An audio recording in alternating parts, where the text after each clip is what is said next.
Buenas tardes a todos, hoy vamos a hablar sobre las propiedades del root locus. El root locus, antes que nada, es un método gráfico que me permite ubicar las raíces de una función de transferencia en función de una variable de control que varía entre 0 e infinito. Este método se suele realizar computacionalmente, aunque a partir de unas propiedades de las que vamos a hablar, es posible estimar, no exactamente, pero con un buen grado de confiabilidad, eh, las trayectorias que componen el root locus. Esto se realiza a partir de 5 propiedades que son la simetría respecto al eje real del root locus, cómo, cómo determinar cuando un punto en el eje real pertenece o no al root locus, también que las raíces se mueven de los polos a los ceros, eh, también las líneas asintóticas a partir de las cuales se puede aproximar el root locus y por último cómo determinar los puntos de ruptura del root locus. La primera es bastante simple, es pues que hay simetría en el eje real, así de sencillo. Es necesario tenerla en cuenta para lo siguiente, y vamos a usar este sistema que se ve con dos polos y un cero para pues mostrar de forma más gráfica las propiedades. Vemos aquí precisamente los dos polos en menos 1 y menos 3 y el 0 en menos 5 que tiene el sistema. La segunda propiedad es para determinar en el eje real qué rangos pertenecen o no al root locus.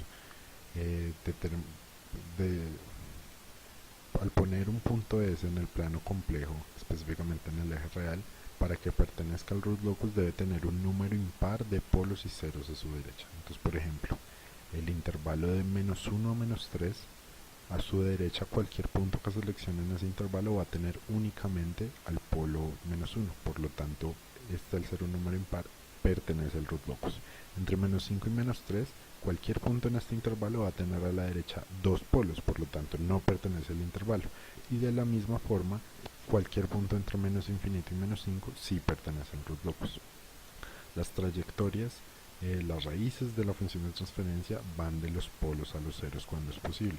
Entonces en este caso uno de los polos se va a ir al 0 que está en menos 5, pero como ya dijimos que entre menos 5 y menos 3 no pertenece al root locus, es necesario que el polo suba y tenga una parte imaginaria que sea conjugado complejo por un tiempo para llegar al 0.